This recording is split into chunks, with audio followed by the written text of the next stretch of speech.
Magsitayo muna ang lahat para sa ating panalangin. Sa ngalan ng Ama, ng Anak, ng Espiritu Santo. Amen. Magandang araw mga bata. Ako nga po pala si Binibining Leonie. At ako nga po pala si Binibining Atea. Ang magtuturo sa inyo sa araw na ito. At bago kayo umupo, tiyakin nyo na maayos ang inyong upuan at lamesa at pulutin ang mga basura ang nasa inyong paligid. At ngayon magkaroon tayo ng attendance, Miss Takay. Magaling, walang diban ngayon sa klase. At ngayon naman, amin nang ipapaalam sa inyo ang ating classroom rules. Meron tayong 3 classroom rules. Una, itaas ang kanang kamay kapag gustong sumagot. Pangalawa, respetuhin ang guro at mga kaklase. At ang pangatlo naman ay makinig sa ideya ng mga kaklase. Naintindihan niyo ba mga bata? At ngayon, sino ang nakakaalala kung ano ang tinalakay natin kahapon? Yes, Miss Takay. Ling, ang ating tinalakay kahapon ay ang kahalagahan ng halamang ornamental. At ngayon naman, tignan nyo itong dalawang larawang ito. Ito ang larawan A at ang larawan B. Ano ang napansin nyo sa larawang ito? Tama, ang napansin nyo ay madamo at bawal pang pagtaniman. At ang larawan B naman ay wala ng damo at pwede nyo nang pagtaniman. At ngayon, sa palagay nyo, ano kaya ang ating tatalakayin ngayon? Tama. At ang ating layunin naman ng araw na ito ay ang una, matukoy ang tamang paraan at paghahanda ng taniman ng ornamental. Pangalawa, maipakita ang wastong hakbang sa pamamaraan ng demonstrasyon at mapahalagahan ang kahalagahan ng paghahanda ng lupa at pangangalaga ng kapaligiran. At ngayon, ito na ang ating aralin ngayon. Handa na ba kayong makinig mga bata? Tama! Ang paksa na ating tatalakayin ngayon ay ang wastong pamamaraan sa paghahanda ng taniman ng halamang ornamental.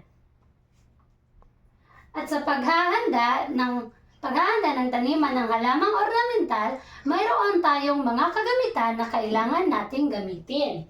At ito ang mga kagamitan.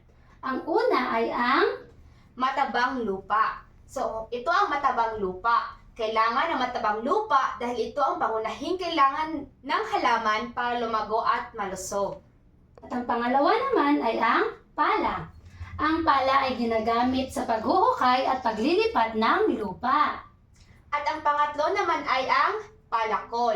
Ang palakol ay ginagamit sa pagputol o pagtanggal ng tuyong kahoy o puno ng nakaharang. At ang bareta. Ang bareta ay ginagamit sa paghuhukay at pagtatanggal ng mga bato o matitigas na bagay na nasa lupa. Ang panglima naman ay regadera. Ang regadera ay para sa pagdidilig ng ating mga halaman. At ang karet. Ang karet ay ginagamit sa pagpuputol ng mga maliliit na damo.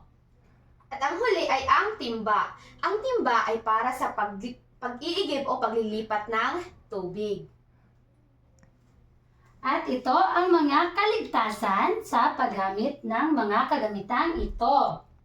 Sa paggamit ng mga kagamitang ito, lalo na sa mga matutulis o mabibigat na kasangkapan, siguraduhing malinis ang lahat ng mga kagamitan bago gamitin para maiwasan ang sakit at aksidente. Ngayon, dadako na tayo sa aktibidad natin ngayon. Gagawa tayo ng pangkatang gawain. Hahatiin ang isang klase sa 3 pangkat at ang bawat pangkat ay may nakalaan na gawain. Gagawin ninyo ito sa pamamagitan ng isang maikling dula o demonstration. Ang unang pangkat ay ang inyong gagawin ay ang paglilinis at pagbubungkal. At ang pangalawang pangkat naman ay ang paglalagay ng pataba. At ang pangatlong pangkat ay ang pagdidilig at pagsasaayos ng taniman. Naintindihan niyo ba mga bata? Ibibigyan lamang namin kayo ng 30 seconds na gawin iyon. Tapos na ba kayo mga bata? Magaling! Lahat kayo nakarepresenta sa pagdidemonstrasyon natin ngayon. At ngayon may tanong ako sa inyo kung nakinig ba kayo sa ating tinalakay kanina. Ano sa tingin ninyo ang magiging epekto nito sa ating pagtataniman at sa ating itatanim? Magaling, Miss Takay, nakinig ka talaga sa ating pinag-aralan ngayon.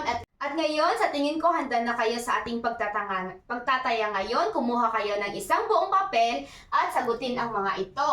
Piliin ang titik na tamang sagot. Una, alin ang unang hakbang sa paghahanda ng taniman?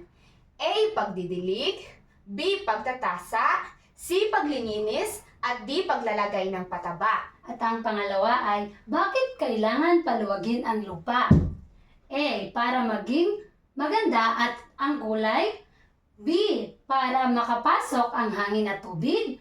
C. Para dumami ang damo. At D. Para maging bato ang lupa. At ang pangatlo naman na tanong ay ano ang inilalagay upang maging masustansya ang lupa? Ano nga ba? A. Buhangin, B. Bato, C. Compost, o D. Dahon? At ang pang-apat naman na tanong ay ano ang dapat gawin bago magtanim? A. Patigasin ang lupa. B. Diligan ang lupa. C. Takpan ng plastic. At D. Takpan ang lupa. At ang huling tanong ay alin ang hindi hakbang sa paghahanda ng taniman? Una ay A ay ang pagbubungkal. B is paglilinis. At ang C is pagdidilig. At ang D ay pagtatago ng lupa. Okay, tapos na ba kayo mga bata? Ipasa niyo sa harap ang inyong papel. At ngayon, bago matapos ang ating aralin ngayon, mayroon kaming ibibilin sa inyo na takdang aralin. So magdala ng maliit na paso o lumang bote ng ating gagamitin sa aktwal na pagtatanim ng halamang ornamental. Kayo naintindihan niyo ba mga bata? Okay. Basig tayo mga bata. Paalam mga bata. Sa uulit, ako nga pala si Binibining Athea. At ako naman si Binibining Leonie. At maraming salamat sa inyong pakikinig.